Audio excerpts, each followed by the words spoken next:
Hello friends, எல்லாருக்கும் வணக்கம். இந்த வீடியோவில் நம்ம எதை பற்றி பார்க்க போகிறோம் அப்படின்னா, அங்கன்வாடிக்கான ரிசல்ட் அப்டேட் பற்றி தான் பார்க்க போகிறோம். அதாவது எந்தெந்த மாவட்டங்களுக்கு ரிசல்ட் அப்டேட் பற்றி ரிசல்ட் இந்த தேதியில் வரும் அப்படின்றத வெளியிட்டிருக்காங்க. எந்தெந்த மாவட்டங்களுக்கு குறிப்பாக ஒரு 4-5 மாவட்டங்களுக்கு பார்த்தீங்க அப்படின்னா அறிவிப்பு வெளியாயிருக்கு. அது எந்தெந்த மாவட்டங்கள் என்னென்ன வகையில் அவங்க தேர்ந்தெடுத்திருக்காங்க, அதாவது ரிசல்ட் செலெக்ஷன் ரிசல்ட் எப்படி வந்திருக்கு, அதில் எந்த மாதிரி நபர்கள் எல்லாம் தேர்ந்தெடுத்திருக்கிறாங்க அப்படின்றது தான் இந்த வீடியோவில் நான் உங்களுக்கு சொல்ல போகிறேன். நம்ம சேனலை நீங்கள் ஃபஸ்ட் டைம் பார்க்குறீங்க அப்படின்னா மறக்காமல் சப்ஸ்கிரைப் பண்ணிட்டு பாருங்கள். அப்படின்னா தான் நம்ம போடுற ரெகுலரான வீடியோ உங்களுக்கு நோட்டிஃபிகேஷனாக வரும். இப்போ வாங்க நம்ம வீடியோக்குள்ளே போகலாம்.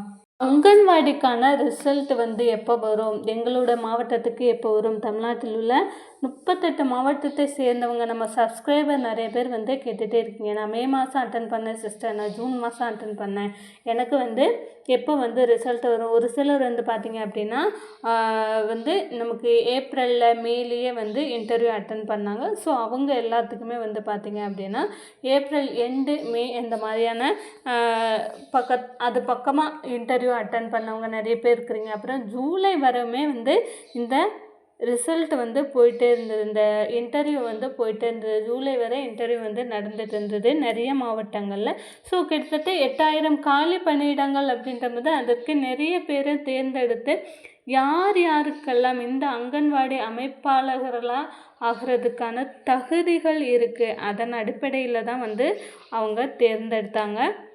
குறிப்பாக பார்த்தீங்க அப்படின்னா நம்ம குழந்தைங்கள பார்த்துக்கணும் அப்படின்னா இது முழுக்க முழுக்க பெண்களுக்கான ஒரு வேலை, எல்லாருக்குமே தெரிஞ்சிருக்கும். ஸோ உங்களோட மாவட்டத்தில் ரிசல்ட் எப்படி செக் பண்ணுறது அப்படின்னு பார்த்தீங்கன்னா ICTS அப்படின்ற வெப்சைட்டில் தான் நீங்கள் செக் பண்ணணும்.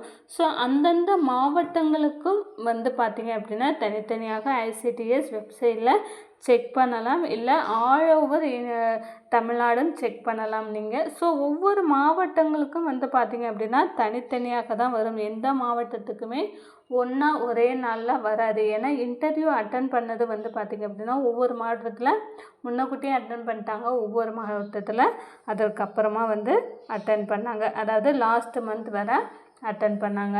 இப்போ பார்த்தீங்க அப்படின்னா இந்த அங்கன்வாடியில் செலக்டட் எப்படி செலெக்ஷன் லிஸ்ட்டில் பேர் எடுக்கிறாங்க, எப்படி ஒருத்தர் இவங்க அமைப்பாளர்களுக்கு இவங்க சரியானவங்க அப்படின்றத எப்படி தேர்ந்தெடுக்கிறாங்க, எப்படி தேர்ந்தெடுத்து செலெக்ஷன் லிஸ்ட் அப்படின்றது ரெடி ஆயிடுச்சு. ஸோ எப்படி தேர்ந்தெடுத்துருக்குறாங்க அப்படின்னா நம்மளுடைய மார்க் ரொம்ப ரொம்ப முக்கியமானது தான், இல்லை நான் சொல்லலை. மார்க் எப்படி அப்படின்னா நம்மளுடைய 10th 12th நீங்கள் படிச்சிருக்கிறீங்க அப்படின்ற பட்சத்தில் அதற்கான மார்க் ஷீட் ப்ளஸ் உங்களுடைய இன்டர்வியூ தான். அதாவது இதில் 50 மார்க்கு அதில் 50 மார்க் அப்படின்னு சொல்கிறாங்க.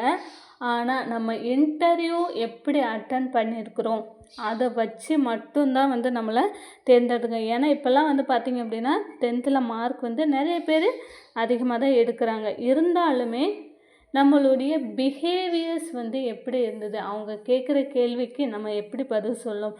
நீங்கள் ஒரு அமைப்பாளராகவோ உதவியாளராகவோ குழந்தைகளை கவனிப்பதில் நீங்கள் அதற்கு தகுதியானவர்களா, அதை வச்சு தான் அவங்க செலெக்ஷன் லிஸ்ட் ரெடி பண்ணியிருக்காங்க. அதாவது நம்மக்கிட்ட பேசுகிறவங்க, நமக்கு எதிர்த்தாப்பில் உள்ளவங்க நம்மக்கிட்ட ஒரு கேள்வி கேட்குறாங்க அப்படின்னா நம்ம அதுக்கு எப்படி ரியாக்ட் பண்ணுறோம், எப்படி பதில் சொல்கிறோம் அப்படின்றத அவங்க கவனிக்கிறாங்க. உங்களோட மார்க் ஒரு பக்கம் இருக்கட்டும், அங்கன்வாடி அப்படின்றது ஸ்கூல் மாதிரி கிடையாது. ரொம்பவே குட்டி குழந்தைங்க, அதாவது விவரமே தெரியாத குழந்தைகள் தான் அது. ஸோ அவங்கள பார்த்துக்கணும் அப்படின்னா நமக்கு பொறுமை ரொம்ப ரொம்ப முக்கியம். ஸோ அந்த பொறுமை நம்மக்கிட்ட இருக்குதா அப்படின்றத அவங்க செக் பண்ணுறாங்க. அவங்க இன்டர்வியூ நம்ம போகும்போது நம்ம அவங்கக்கிட்ட பேசும்போதே அதை ஃபிக்ஸ் பண்ணிடுறாங்க. அதாவது இந்த பெண் இந்த வேலைக்கு தகுதியானவர்களா அப்படின்றத அவங்க முதல்ல செக் பண்ணுறாங்க. ஏன்னா அதுதான் வந்து ரொம்ப ரொம்ப முக்கியம். நம்மளுடைய மார்க்கை விட நம்ம என்ன மாதிரி நம்ம பணி செய்கிறோம், நம்ம வந்து எப்படி வந்து குழந்தைகளை வந்து பார்க்கணும்.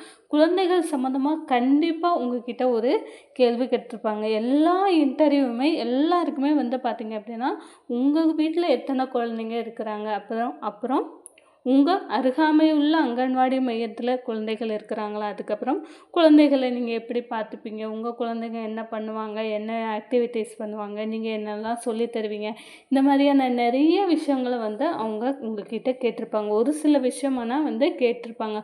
முக்கியமாக வந்து பார்த்திங்க அப்படின்னா ஆக்டிவிட்டீஸ், குழந்தைகளுக்கு நம்ம எப்படி கற்பிக்கிறது.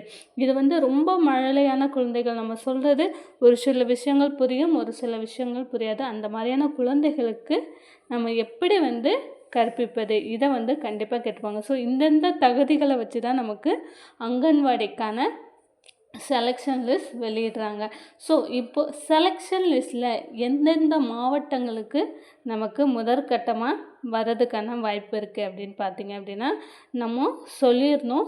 ஃபஸ்ட்டு வந்து பார்த்திங்க அப்படின்னா சேலம் மாவட்டம் நமக்கு இந்த வாரத்திலேயே வந்து ரிசல்ட் வர்றதுக்கான அதிகப்படியான சான்ஸ் இருக்குது. அதுக்கப்புறம் தேனி மாவட்டம், குறிப்பாக தேனி மாவட்டவங்கள்லாம் வந்து பார்த்திங்க அப்படின்னா மே மாதங்கள்லேயே வந்து இன்டர்வியூ அட்டன் பண்ணி முடிச்சிட்டாங்க. ஸோ அந்த மாவட்டத்துக்கும் நமக்கு இந்த வாரங்களில் வர்றதுக்கான சான்ஸ் இருக்குது. அப்புறம் கன்னியாகுமரி, தென்காசி மாவட்டங்களில் இந்த வாரங்களில் வரும் வாரங்கள் ஃபஸ்ட்டு வந்து பார்த்திங்க அப்படின்னா அவங்களுக்கு தான் வந்து ரிசல்ட்டு வெளியிடுவாங்க இந்த 5 மாவட்டமும்.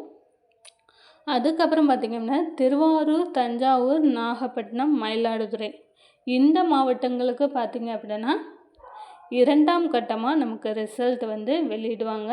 ரிசல்ட்டை பொறுத்தளவில் நமக்கு ஐசிடிஎஸ் வெப்சைட்டில் வந்து நீங்கள் பார்த்து தெரிஞ்சுக்கணும். இல்லை அப்படின்னு உங்களுக்கு தெரியல அப்படின்னா நம்மளோட சேனலை சப்ஸ்கிரைப் பண்ணி வச்சுக்கிட்டோங்க அப்படின்னா அங்கன்வாடி சம்மந்தமான அனைத்து தகவலையும் நம்ம வந்து கொடுத்துட்டு வரோம். ஸோ வந்து நமக்கு இந்தந்த மாவட்டங்கள் 2ஆம் கட்டம், 3ஆம் கட்டமாக திண்டுக்கல் மாவட்டம், கரூர் மாவட்டம், நாமக்கல் மாவட்டம், அதுக்கப்புறம் வந்து பார்த்திங்க அப்படின்னா விழுப்புரம் மாவட்டம், இந்த மாதிரியான ஒவ்வொரு மாவட்டங்களுக்கும் முதற்கட்டம், 2ஆம் கட்டம், 3ஆம் கட்டம் அப்படின்னு இந்த எப்படி ரேஷன் கடைக்கான ரிசல்ட் வந்து வெளியிடுறாங்களோ ஒவ்வொரு மாவட்டங்களுக்கும் அதே மாதிரி இந்த அங்கன்வாடிக்கும் வந்து ரிசல்ட்டை வந்து பப்ளிஷ் பண்ணுவாங்க. ஸோ கண்டிப்பாக வந்து நமக்கு முதற்கட்டமாக இந்தந்த மாவட்டங்களுக்கு ரிசல்ட்டு வந்து பப்ளிஷ் ஆயிரும். ஐசிடிஎஸ் வெப்சைட்டில் வந்து செக் பண்ணி பாருங்கள். ஸோ கண்டிப்பாக வந்து ஒவ்வொரு மாவட்டங்களுக்குமே வந்து பார்த்திங்க அப்படின்னா தனித்தனியாக தான் வரும். அதாவது ஒட்டு மொத்தமாக கண்டிப்பாக வராது. அதே மாதிரி இன்னொரு விஷயம், கவர்மெண்ட்லேருந்து அறிவிப்பு வெளியாகிருக்க விஷயம் என்னென்னா, கண்டிப்பாக செப்டம்பர் 30க்குள்ளே யார் யாருக்கெல்லாம் செலெக்ஷன் லிஸ்ட் வந்திருக்கோ அவங்க எல்லாத்துக்குமே வந்து பார்த்திங்க அப்படின்னா அப்பாயின்மெண்ட் ஆர்டர் வந்துடும். பிஃபோர் செப்டம்பர் 30 உங்களுக்கு அப்பாயின்மெண்ட், தீபாவளிக்குள்ளே நீங்கள் வேலைக்கு ஜாயின் பண்ணிடலாம். ஸோ அந்த மாதிரி தான் வந்து சிஸ்டம் வந்து கொண்டு வந்திருக்குறாங்க. ஸோ மறக்காமல் நம்ம சேனலை ஃபாலோ பண்ணிக்கோங்க.